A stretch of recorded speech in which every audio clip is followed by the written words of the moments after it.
un poema muy corto. Si os importa, lo voy a hacer en catalán.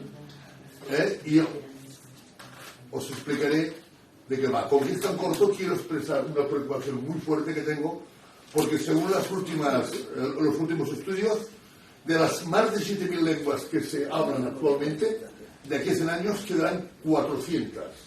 Por eso creo que la lengua es la herramienta de la poesía, es la herramienta de la literatura, es la herramienta del arte. No puede extinguirse.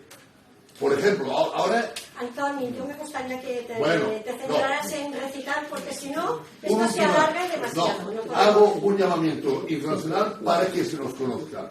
Este poema habla de lo difícil que es ser negro en el mundo. Negro, moreno, diferente. Vàrem néixer prohibits i duien ja injectat a foc el regust àcid i tenaç de l'escomesa.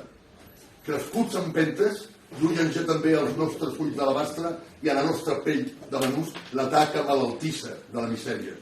Sobrevivíem amb ella, era la nostra companya no estimada, era la nostra llentia perenne, fins que l'obediència va deixar de ser dogma. Aleshores vam començar a ser lliures. Moltes gràcies. Bueno, yo hoy me he traído un poema que escribí hace ya un tiempo, dedicado a Miguel Hernández, que dice así: en Orihuela deambula la voz del poeta, pastor de versos, combatiente innato ante la adversidad que le impuso el destino.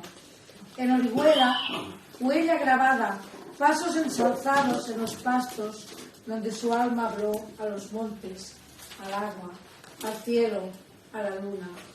La tierra abría sus brazos al hijo del ganadero. En Orihuela, el poeta halló entre las higueras y jardines los sonetos y rimas que la vida le fue dando como dádivas divinas, néctar de la conciencia. En Orihuela, el poeta no vive ausente. Su desordenada figura descansa bajo un árbol escribiendo versos. Su voz, confabulada con el viento, hizo creer a la muerte que ya no era Julio. Pero su voz es aliento de la tierra, es murmullo de la lluvia besando los campos. En Orihuela, el hombre fue breve en su ignorancia, pastor de versos y largo al cielo.